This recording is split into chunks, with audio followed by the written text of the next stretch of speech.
넘버원, 압도적 넘버원이었다가 그게 아닌 것 같다라고 내려오는 순간 사람들의 인식이 너무 많이 바뀔 거거든요. 안 되면 큰일 나겠네요. 안 되면 큰일 난다고 봐야죠. 그러니까 미국 경제가 만약에 이번에 경기 침체에 빠진다라고 하면은 글쎄요, 상당히 큰 충격이 있겠죠. 그리고 얼마 전에 이제 파월 의장도 그렇고 이창용 총재도 그렇고 전 세계 있는 모든 중앙은행 총재, 뭐 모든 경제하는 모든 사람들이 다 지금 쫄았어요. 트럼프가 이렇게 관세를 때릴 것처럼 최악의 상황을 보여줬어요. 각 국가는 이제 어떤 행동을 취하게 되냐면 금리를 인하하게 되고 재정 정책을 더 쓰게 돼요. 네. 우리나라도 지금 추경한다고 하고 금리 내린다고 하잖아요. 전 세계가 이제 부양책을 쓸 거예요.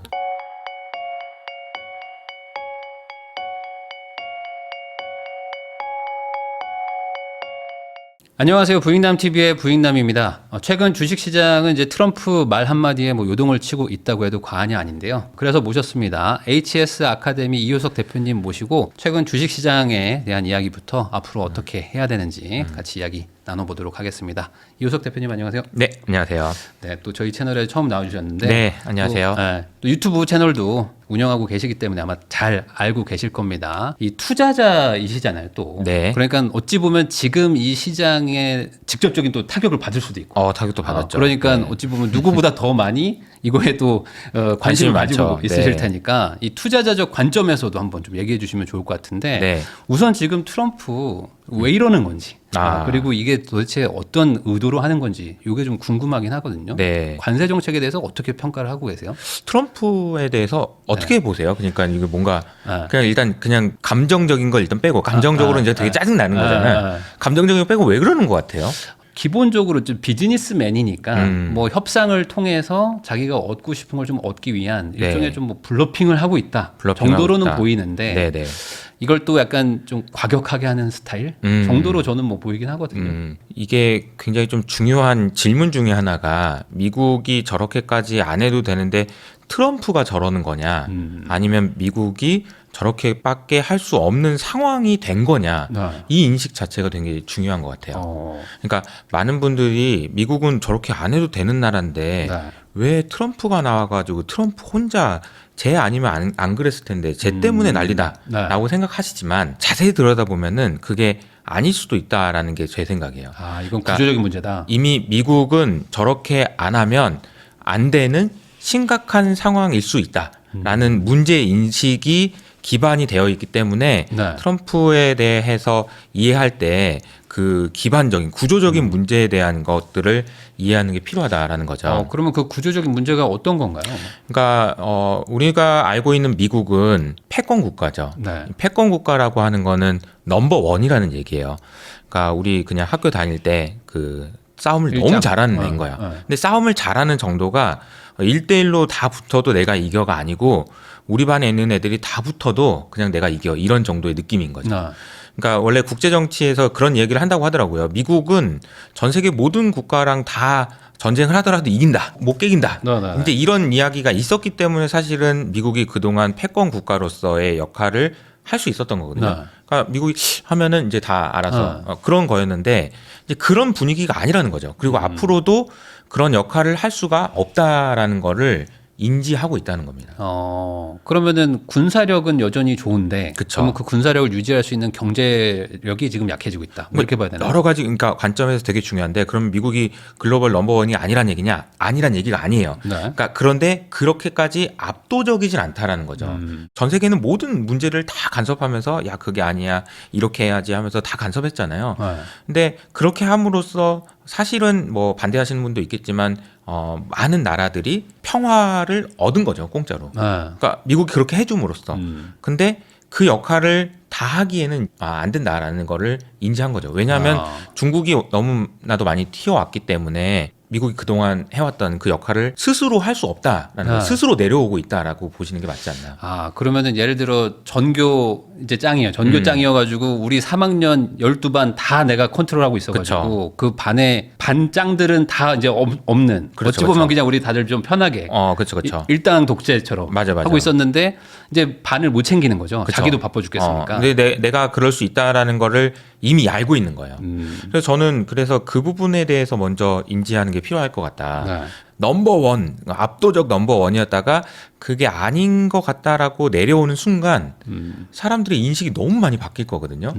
그러면서 요즘에 이제 최근에도 달러가 오히려 약세가 되고 네. 미국 주식 안 좋다고 하고 막 다 그런 분위기로 바뀌잖아요. 네. 근데 이게 만약에 쏟아져 내려버리면 그래서 와 미국 별거 아니다 이래버리면 또 그것도 한 문제잖아요. 그러니까 트럼프가 하는 어떤 그 정책들은 보면은 다 제가 생각하기에는 제가 이해하기로는 그렇게까지 가버리기 전에 최대한 1대1로 붙어서 미국에게 더 좋은 거래를 만들어 놔야 나중에 우려하는 상황이 됐을 때도 보통 보면 1등 하다가 내려오면 그냥 막 오히려 막 2, 3등이 와가지고 막 패고 막 이러잖아요. 오히려 지금 너 옛날에 나 괴롭혔던 애잖아. 반역을 할 수 그렇게 되잖아요. 있으니. 근데 그렇게까지 안 갈 수 있다. 그래서 힘의 균형을 이제 미국은 그렇게 생각을 하는 것 같아요. 1등이 아니니까 1등이 내려오더라도 2, 3등하고 어떤 힘의 균형을 이렇게 맞춰가면서 그래도 내가 1등인 상황이어서 나는 계속 잘 사는 그런 구조를 생각하는 거 아닌가. 그러면 여기서 아마 궁금해하시는 건 이걸 것 같아요. 그러니까 2등이 치고 올라오니까 1등에서 내려오는 건지 아니면 자기 내부적으로 내가 지금 이제 말 그대로 건강이 안 좋아져서 점점 내가 기운이 빠지는 그쵸, 뭐 이런 그쵸. 건지가 궁금하실 것 같긴 하거든요. 그러니까 뭐 1등에서 내려온다는 게 제가 다시 한번 말씀드리면 미국이 1등이 아니라는 얘기가 아니고 여전히 1등이고 근데 압도적 1등에서 이게 좀 천천히 이제 좁혀지고 있는데 완전히 더 좁혀지기 전에 뭔가 새로운 그 돌파구를 찾겠다라는 거라고 보시는 게 맞는 것 같고 그 가장 큰 두려운 존재는 중국인 거죠. 근데 중국도 상황이 좋지 않은 거 아닌가요? 네. 그러니까 이제 사실 보면은 우리가 예를 들면 어떤 걸까요? 뭐 통신회사 같은 경우에도 네. LG U+가 3G를 안 하고 뭐 4G로 넘어가 막 이런 거 있잖아요. 그러니까 네. 2G 하다가 3G 안 하고 넘어가 버려. 그러면은 이제 3G 했던 사람들이 레거시가 있어가지고 4G에서 경쟁이 되고 이런 구도가 있단 말이에요. 그러니까 중국이 딱 그런 상황인 거죠. 중국은 그냥 AI로 넘어가 버리겠다라는 거죠. AI를 통해서 기존의 그런 전통적인 시스템이나 이런 것들 말고 AI를 통해서 한 단계 그냥 쭉 점프업을 해버리겠다. 그렇게 되면 군사력도 그렇고 경제도 그렇고 모든 부분에서 전 세계에 압도적인 영향을 줄 수 있다. 이렇게 생각을 하는 것 같고, 그러니까 AI를 통해서 뭔가를 엄청나게 많이 바꿔놓겠다라는 게 이제 중국의 생각인 것 같아요. 그리고 그것에 대한 두려움을 미국이 상당히 많이 느끼고 있는 것 같고요. 그 AI가 뭔데? 그러면은 그냥 제가 이제 요즘에 최근에 이제 중국에 대한 관심이 많아지면서 중국 다녀오신 분들 얘기를 들어보면 그냥 이렇대요. 그냥 호텔에 들어가도 아무것도 없대요. 그냥 그 중국 사람들은 앞면 이렇게 하고 그냥 들어가서 키도 없이 들어가고 다 그런데요. 그리고 딱 들어가면 모든 걸 다 말로 야 에어컨 좀 틀어라 뭐 해라 뭐 전부 말로.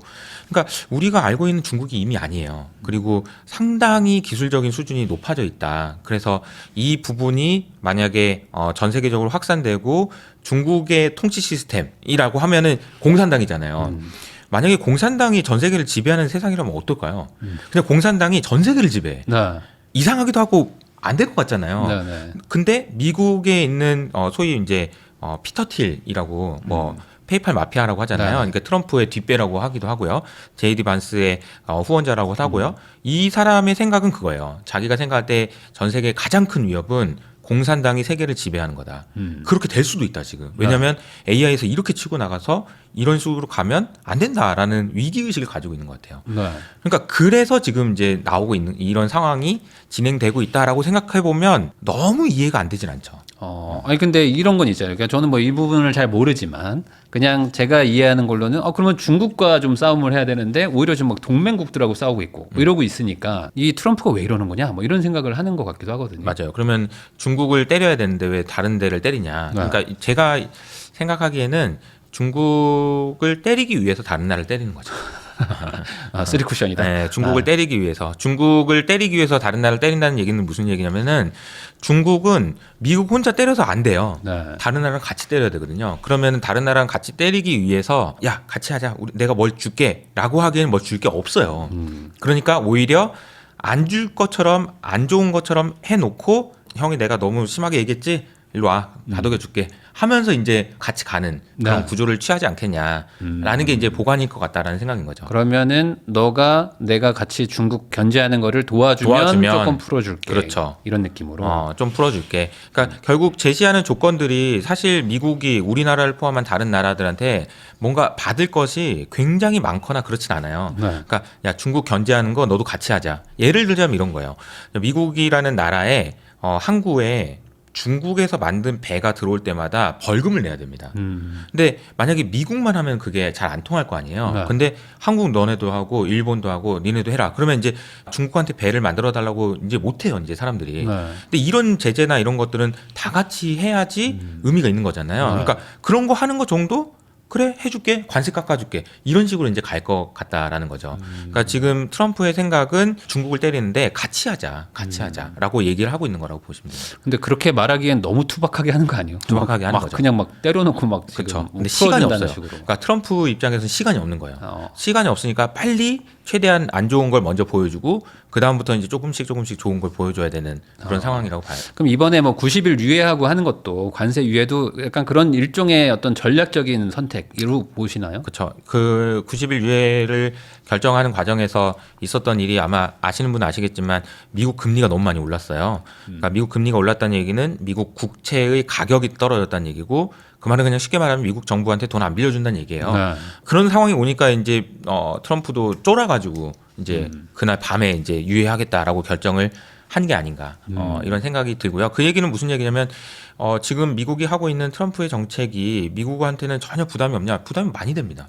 너무 부담되죠. 만약 경기 침체 오면 또 큰일이고요. 그러니까. 근데 그런 상황이다 보니까 할 수 있는 한계가 있는 거예요. 그래서 한계가 있어서 거기까지는 못 가고 90일 유예해주고 또 완화해주고 뭐 이런 식으로 왔다 갔다 하면서 계속 진행하고 있는 것 같습니다. 그러면은 이렇게 투박하게 할 수밖에 없었나? 사실은 유예해줄 거라면 조금 부드럽게 하면서 협상을 해서 예를 들어 뭐 바이든 정부 때는 그래도 좀 이렇게 동맹들 잘 챙기면서 압박을 좀 했었는데 이런 방식은 좀 약간 좀 거부감이 있어서 맞아요. 사실 이 맞아요. 유럽이나 이런 데서도 지금 트럼프니 반감이 되게 막 많죠. 테슬라 막 불지르고 하잖아요. 맞아요. 그러니까 이렇게까지 급하냐? 저도 뭐 이렇게 예상하지 못했으니까 뭐 주가 빠질 때 막 당황을 많이 했고요. 그런데 왜 그랬을까 생각해 보면 일단 시간이 없고 그래서 이 관세 문제나 이런 부분에 대해서 전 세계적으로 굉장히 중요한 문제라는 걸 인식시키기에는 이런 이제 충격 요법을 쓸 수밖에 없었던 것 아닌가라고 생각은 하게 되는 것 같아요. 그러면은 이 상황에서 시장의 반응은 어쨌든 간에 주가 하락이나 뭐 이런 것들로 좀 보여지고 있는데 이거는 그럼 시장이 예측한 것 이상이다라고 그렇죠. 봐야 되겠죠? 예상한 거 시장의 이상이죠. 평가는. 네, 시장에서도 예상한 보다 훨씬 더 센 거고요. 네. 그리고 얼마 전에 이제 파월 의장도 그렇고 이창용 총재도 그렇고 전 세계 있는 모든 중앙은행 총재, 뭐 모든 경제하는 모든 사람들이 다 지금 쫄았어요. 다 쫄았어요. 근데 이게 한번 다 쫄게 만든 다음에 나오는 이제 반작용이 있을 거 아니야. 이제 저희는 그것도 주목해봐야 된다고 생각하는 게 예를 들자면 트럼프가 이렇게 관세를 때릴 것처럼 최대한 최악의 상황을 보여줬어요. 그러면 각 국가는 이제 어떤 행동을 취하게 되냐면 금리를 인하하게 되고 재정 정책을 더 쓰게 돼요. 네. 우리나라도 지금 추경한다고 하고 금리 네. 내린다고 하잖아요. 그러니까 그 얘기를 보면 전 세계가 이제 부양책을 쓸 거예요. 특히 유럽 같은 경우에 더 쓸 거고 유럽도 ECB에서 금리 7번 연속으로 낮추고 네. 그리고 독일에서도 재정 정책 쓴다고 하고 그런 이제 현상들이 나타날 겁니다. 그러니까 미국 입장에서는 이렇게 관세를 이야기하면서 전 세계가 부양책을 쓰면서 경기가 조금 살아나는 그런 모습들이 이제 하반기에 또 나올 수도 있겠다라는 생각도 할 수 있는 거죠. 이게 항상 작용과 반작용이 있는 거잖아요. 네. 그러니까 우리도 보면 관세 저렇게 때리면 우리 어떻게 해야 돼? 그러면서 이제 돈이라도 써서 어떻게든 해야지 소비라도 살리고 뭐 이런 생각 당연히 하잖아요. 그러니까 모든 나라도 지금 다 그렇게 하고 있다. 그러면 시장에 돈이 많이 풀린다. 그 말은 또 많이 풀리죠. 물가가 또 올라가고 그러면 그쵸. 이제 금리 인하와 또 이게 또 어긋나는 거 아닌가요? 맞아요. 물가가 오를 수 있는데 이제 여기서 이제 그 중국의 역할이 또 나오는 거죠.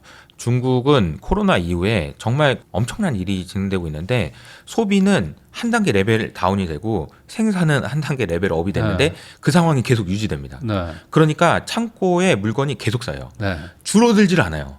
그러니까 테무나 이런 거 보면 가격이 말도 안 되잖아요. 그러니까요. 미쳤잖아요. 근데 이게 1년, 2년 계속 되잖아요. 이게 왜 그러냐면 창고 대방출을 상시로 하고 있는 거예요.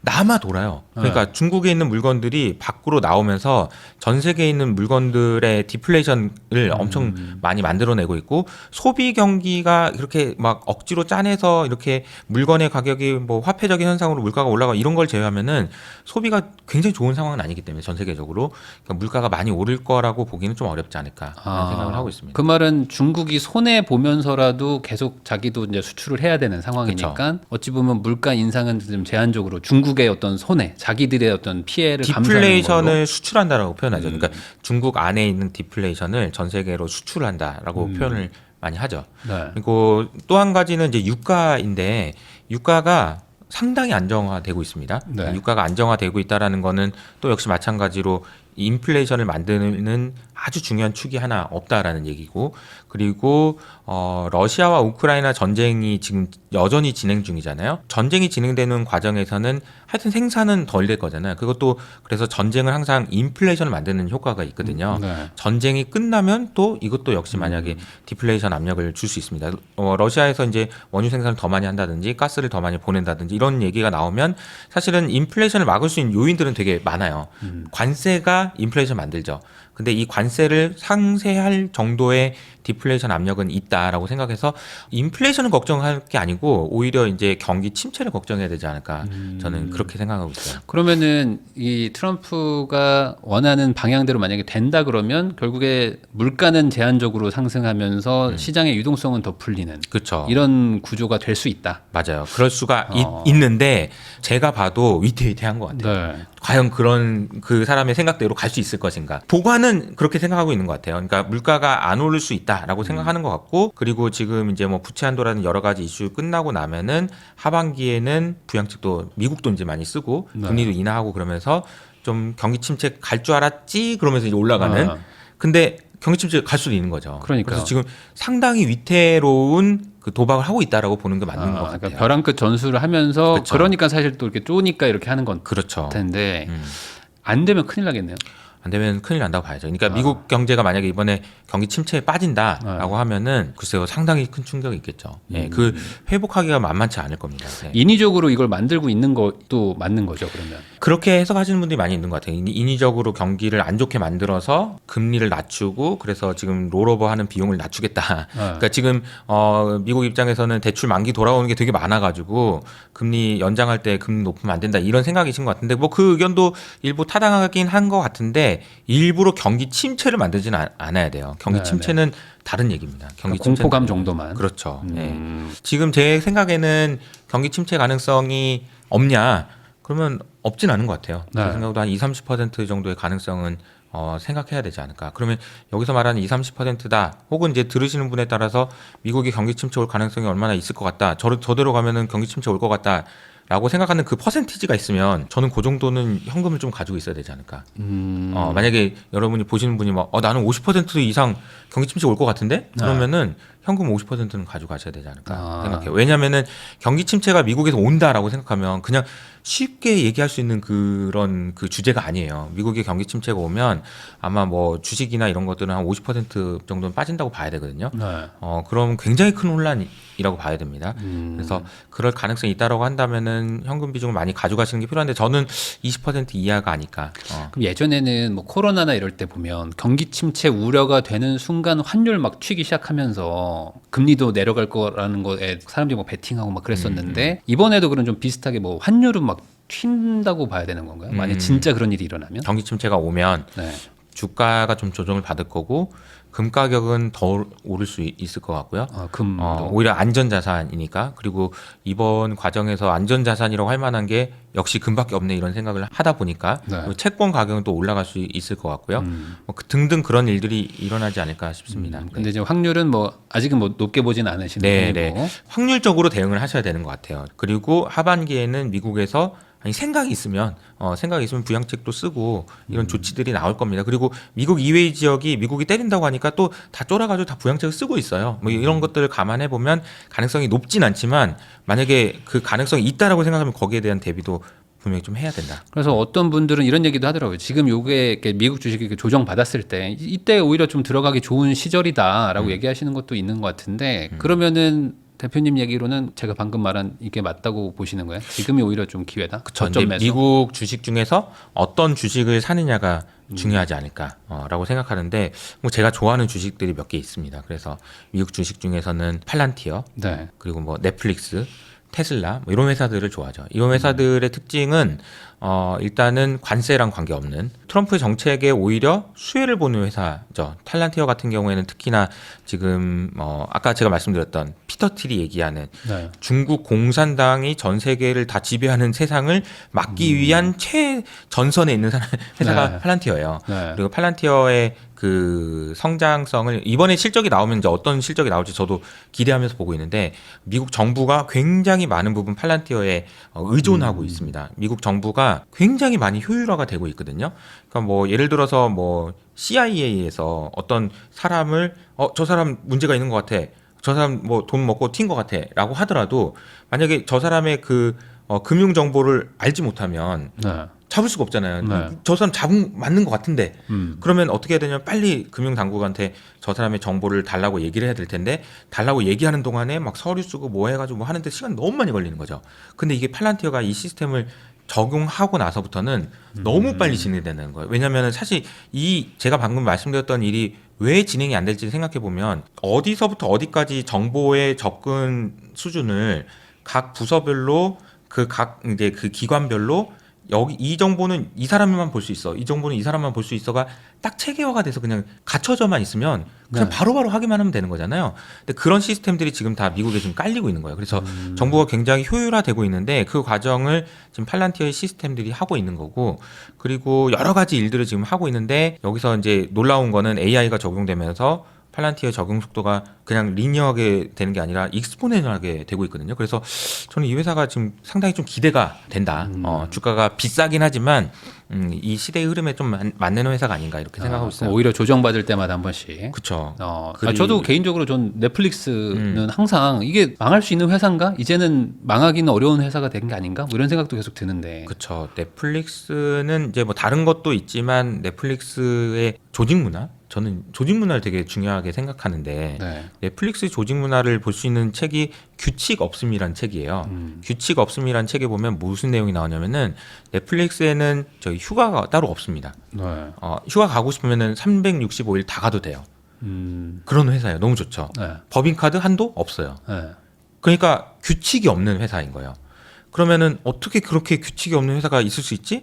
그러면 그 책에 보면 제일 선결 조건이 있는데 그 조건이 뭐냐면 인재 밀도예요. 그러니까 그게 없어도 되는 애들로만 그 비중을 많이 유지해야 하는 거죠. 네. 안 좋게 얘기하면은 안 되는 애들은 자르든지 속아내고. 다 솎아낸다는 얘기예요.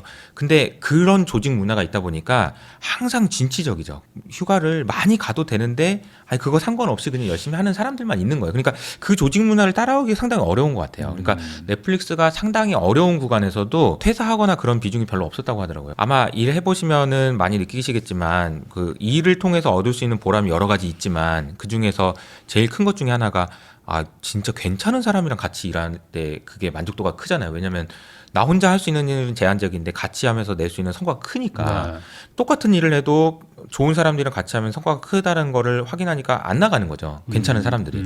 그게 인재 밀도라는 건데 그 인재 밀도를 유지하려고 되게 노력을 많이 하는 회사인 것 같아요. 네. 그러니까 이번 주에 오늘 아침이죠. 오늘 아침에 실적이 나왔는데 실적이 굉장히 잘 나왔어요. 그러니까 그런 부분들도 생각해 보면 넷플릭스도 좋은 것 같고 그리고 테슬라 같은 경우는 이제 6월 달에 기대하는 이벤트가 있죠. 그래서 완전 자율주행이 실제로 되느냐 이런 것들이 이제 확인될 텐데 테슬라는 지금 펀더멘털이 안 좋아요. 전기차가 안 팔리고 중국한테 밀린다는 얘기가 나오니까.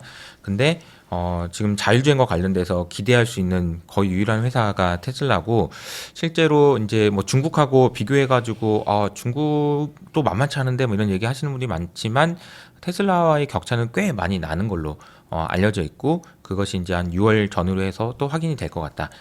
그런 생각입니다. 그러면은 지금 어찌 보면 안전한 데로 좀 피해 있고 싶으신 분들이 많을 텐데 아까 말씀하신 것처럼 좀 불안하다 싶은 어떤 퍼센트만큼은 현금을 좀 보유하면 좋을 것 같고 네네. 그리고 뭔가 투자를 한다면은 이제 아까 금은 그러면 불안 요소는 없는 건가요? 금이 보통 이제 너무 많이 올랐다는 거를 제외하고는 네. 좀 좋죠. 네. 아니면 금 더 간다는 분들도 많으니까. 네. 금도 지금 뭐 수요가 계속 높아지고 있고 그러니까 지금 이렇게 금이 올라가는 근본적인 원인은 이제 달러의 영향력이 많이 줄어들었기 때문이고 달러가 이렇게 약세가 되면 아까 제가 말씀드린 대로 달러가 약세가 되고 그러면 이제 유로화가 강세가 된다는 얘기잖아요. 유럽 입장에서는 금리를 더 내릴 수 있는 요인이 되고 돈을 더 풀 수 있는 요인이 되는 거예요. 그러니까 네. 달러가 약세가 된다는 거는 달러가 약세가 되는 만큼 다른 나라들은 그럼 나도 좀 더 해도 되겠다라고 생각할 수 있는 요인이 됩니다. 네. 예를 들어서 우리나라가 만약에 이제 달러가 강세가 돼. 그래서 원화가 약세가 돼. 그러면 하는 총재가 머리 아프죠. 금리 인하해야 되는데 이렇게 되잖아요. 근데 달러가 약세가 되면서 원화가 안정되니까 금리 인하할 수 있는 거죠. 마찬가지입니다. 그래서 달러가 약세가 된다는 얘기는 전 세계의 통화량이 늘어나는 핵심적인 원인을 제공한다. 이게 이제 금의 가격 상승으로 이어지고 있는 거고, 금 가격은 앞으로도 상당히 좀 좋지 않을까라고 생각을 하고 있습니다. 그럼 금 쪽은 불안 요소가 많지는 않다. 많이 올랐다는 걸 제외하면 많이 올랐지만 네, 수요가 계속 될 거다. 네. 그리고 차라리 조금 많이 바꿔서 생각해 보면은 많이 빠져 있는 뭐 테슬라나 이런 것들도 나쁘지 않을 수 있다. 네네 그렇게 생각합니다. 왜냐면 우리나라 사람들이 테슬라 정말 좋아하시는데 맞아요. 이게 또 한번 정말 천국과 지옥을 좀 왔다 갔다 하시니까 그래서 지금 많이 물려 있다라고 하시는 분들도 있는데 지금 들어가기는 괜찮은 걸까요? 지금?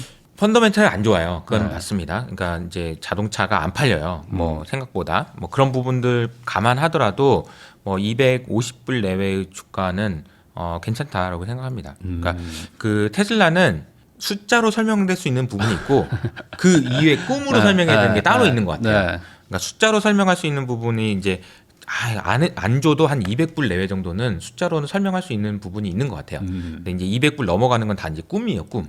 꿈의 크기가 커졌다가 작아졌다 하니까 주가 변동성이 굉장히 큰데 그만큼 이제 꿈이 큰 거죠. 그러면 테슬라가 만약에 그러니까 일론 머스크가 하는 것처럼 만약에 된다면은 뭐가 되는 거길래 그렇게 꿈이 커?라고 생각하면은 아까 제가 얘기했던 그 중국 공산당이 전 세계를 지배하는 것 말고 대항할 수 있는 회사 중에 하나가 이제 테슬라 일론 머스크인 거죠. 사실 생각해 보면 일론 머스크가 하고 있는 것들이 다 X라는 곳에서 다 연결이 되거든요. 아마 이제 X라는 앱이 슈퍼 앱이 될 거예요. 앱에서 모든 걸 다 할 수 있는. 그거를 사실 꿈꾸고 있잖아요. 이미 다 이제 꿈꾸고 있는 거고요. 근데 그것이 된다고 했을 때는 이 회사의 가치를 어느 정도 봐야 될지를 그냥 그 꿈의 크기가 엄청나게 큰 거죠. 그러니까 주가는 들쭉날쭉한데 이제 이 정도의 주가 가격에서는 이제 그 꿈의 크기를 현실화되는 거를 기대해 볼 만한 가격대가 아닌가 싶습니다. 그래서 뭐 그 슈퍼 앱이라고 하는 X 안에서 SNS도 하고 그다음에 나중에 이제 금융 서비스도 결제부터 뭐 다 붙고 그리고 이제 그 자율주행이 된다고 하면 로보택시도 여기서 부를 거고요. 그리고 그록이라고 하는 서비스가 최근에 뭐 GPT에 맞먹는 정도의 수준까지 올라왔고요. 모든 것이 여기 안에서 다 되는 그런 구조가 지금 만들어지고 있는 상황이라서 그러니까 테슬라는 계속 긍정적으로 관점에서 좀 보는 게 좋지 않을까. 지나고 나서 보면 항상 테슬라 망한다고 할 때 사면 꼭 맞아요. 오르더라고요. 맞아요. 올라가지고 쭉 결국에는 또 근데 또 다시 또 다 빠져가지고 또 속상하고 그리고 테슬라 천슬라 간다고 하면 꼭 또 빠지고 맞아요. 또 그러면 오히려 지금이 나을 수도 있다 정도로 얘기를 해주신 것 같습니다.